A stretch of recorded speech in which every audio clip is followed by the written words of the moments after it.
Alhamdulillahirabbil alamin wassalatu wassalamu ala asrafil anbiya'i wal mursalin wa ala alihi wa sahbihi ajmain.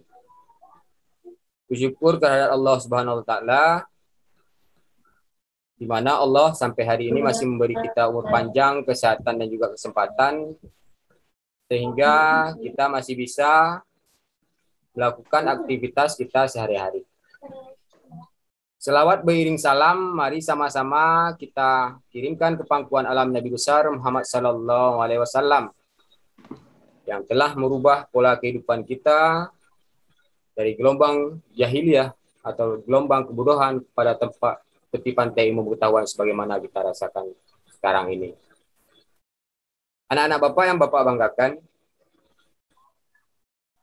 sebelum kita memasuki materi pembelajaran pada hari ini, terlebih dahulu Bapak ingin mengabsensi anak-anak Bapak sekalian. Hermanisa? Hadir Pak, hadir. Irham Kuyubi? Hadir Pak, hadir. Muksin Kamil? Hadir Pak, hadir. Nurjal? Hadir Pak. Darina? Hadir Pak. Berarti kita hadir semua di hari ini. Alhamdulillah. Bagaimana dengan kondisi kesehatan kalian selama ini? Alhamdulillah sehat Pak. Sehat Pak. Dengan kondisi sekarang ini lagi pandemi, Bapak mengharap anak-anak Bapak sekalian menjaga kesehatan, menjaga kebersihan. Kalaupun ada keluar dari rumah itu memakai masker agar terhindar dari COVID-19.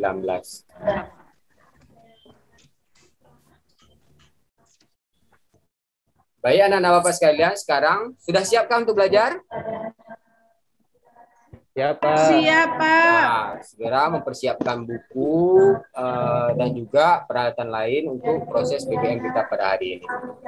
Hari ini kita itu materi tentang semua bersih hidup jadi nyaman. Semua bersih hidup jadi nyaman. Sebelum kita melanjut kepada materi ini, kita mereview sedikit materi di pertemuan yang lalu. Yaitu pertemuan yang lalu itu tentang keteladanan malaikat-malaikat Allah. Malaikat-malaikat Allah. Anak Bapak sudah ingat kan berapa malaikat yang wajib kita ketahui? Ingat Pak. Ada 10. 10 malaikat. Selanjutnya tentang sifat-sifat daripada malaikat. Ingat kan? Ingat. Semoga sifat malaikat itu bisa kita implementasikan dalam kehidupan kita sehari-hari.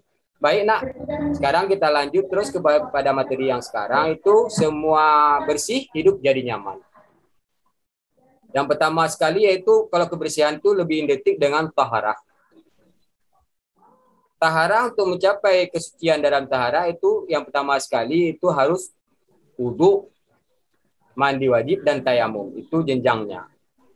Pada kesempatan ini kita harus bisa mendefinisikan apa itu taharah. Selanjutnya pembagian taharah. Dan juga kita harus bisa mendefinisikan hadas dan najis. Definisi taharah menurut bahasa artinya bersih atau bersuci, itu taharah nak. Sementara menurut istilah melenyapkan sesuatu yang ada di tubuh, baik itu pakaian, tempat yang menjadi hambatan bagi pelaksanaan salat dan ibadah lain untuk menurut tuntunan syariat Islam. Itu menurut istilah. Sementara dalil-dalil tentang taharah yang pertama sekali ada dalam Al-Qur'an ini surat Al-Baqarah ayat 222. Yang bunyinya bismillahirrahmanirrahim. Innallahu yuhibbut tawwabina wa yuhibbul mutatahhirin.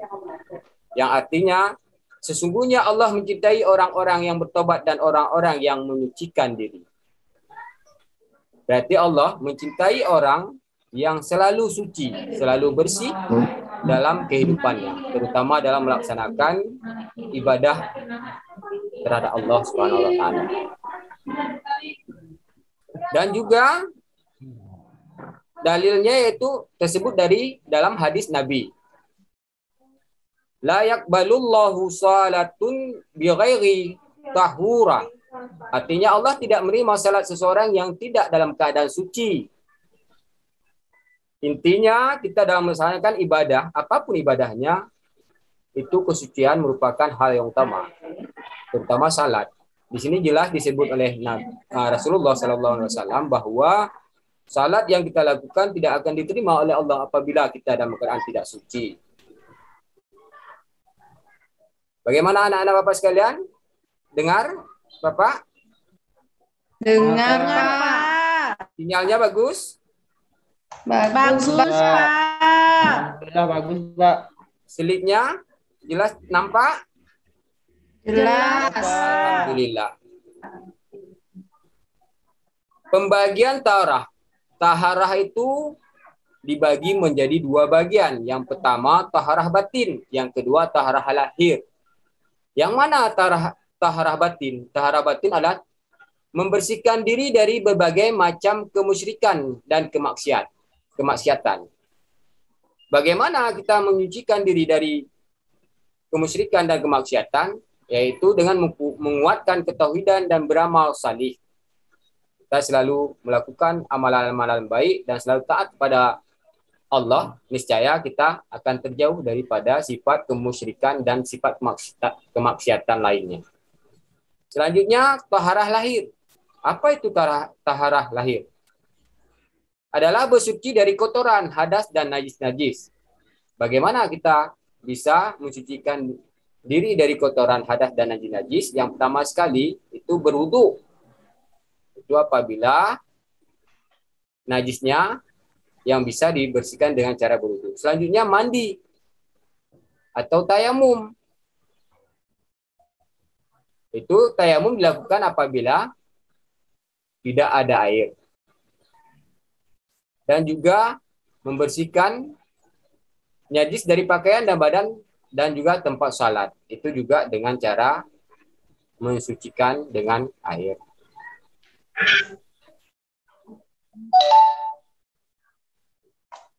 Bagaimana kita melakukan tata cara taharah lahir? Di sini dijelaskan yang pertama sekali menggunakan air. Asal hukum air adalah suci dan menyucikan dari segala hadas dan kotoran meskipun sudah berubah rasa, warna ataupun bau oleh sebab sesuatu yang bersih. Akan tetapi apabila berubah air itu disebabkan oleh benda najis, maka hukumnya menjadi najis, tidak bisa lagi digunakan bersuci. Di sini jelas dijelaskan bahwa untuk mensucikan hadas, kotoran, itu harus kita menggunakan air yang suci. Di mana air yang suci itu air yang seperti mata air, air sumur, air sungai, air hujan, salju, embun, dan air laut. Itu pasti suci. Nah. Sementara bagaimana kalau misal kita mensucikan dengan air yang sudah berubah warna, bukan dengan alami, tapi ada proses yang lain, seperti halnya kita mensucikan dengan air yang sudah diaduk dengan benda-benda lain. Itu mungkin jatuh kepada kategori tidak bisa lagi digunakan untuk bersuci. Kenapa? Karena itu sudah berubah warna, rasa, dan lain-lain, bukan secara alami. Yang nomor 2, menggunakan dengan debu suci. Sebagaimana ganti dari taharah dengan menggunakan air, karena sebab-sebab tentu yang dibenarkan oleh syariat. Ini menggunakan debu apabila airnya tidak ada. Maka dibenarkan kita menyucikan dengan debu atau tayamum. Islam itu mudah, nah. Islam itu tidak ada yang susah, tidak ada yang memudaratkan kita. Semua ada jalan dalam aturan-aturan atau anjuran-anjuran kita dalam Islam. Tidak ada air, kita bisa pakai debu. Tapi pakai debu itu dikarenakan tidak ada air. Semua dalam Islam itu ada jalan keluarnya. Penting kita mau melaksanakannya saja.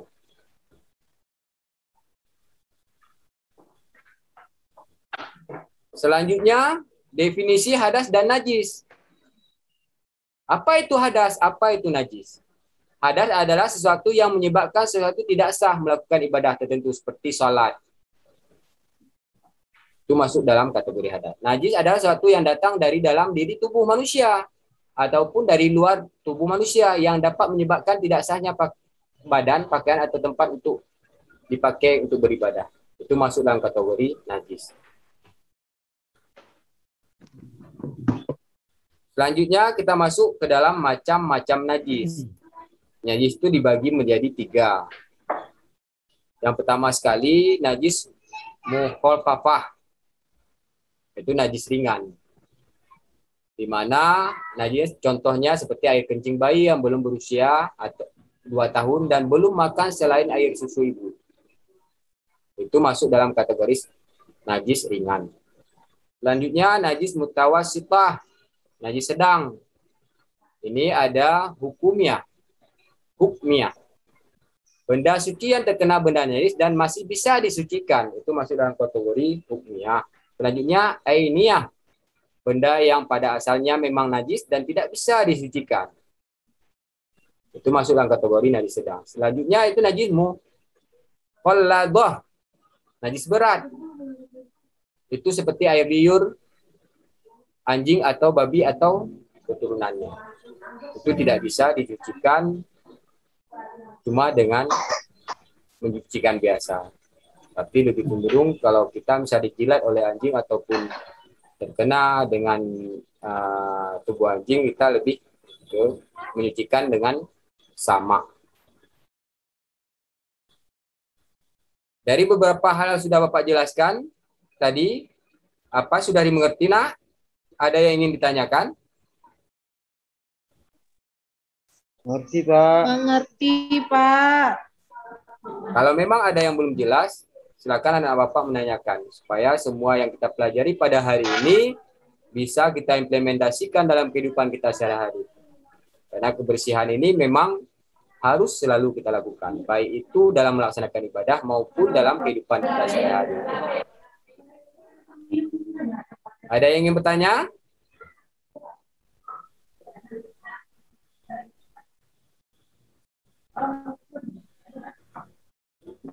Jelas, Pak, semuanya.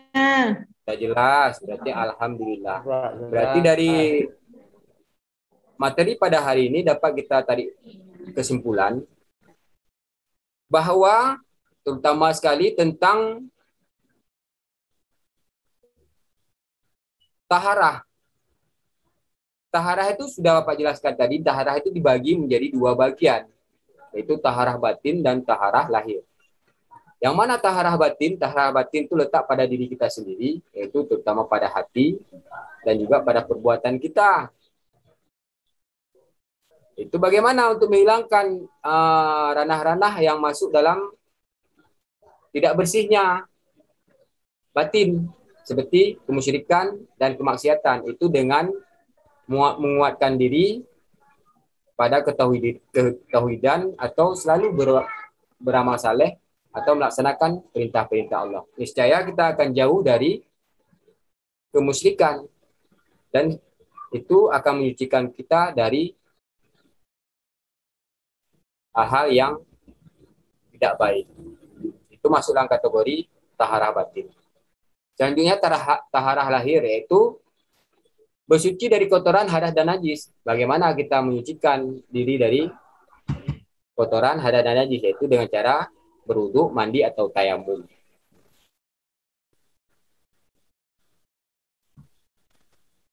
Semoga apa yang kita pelajari pada hari ini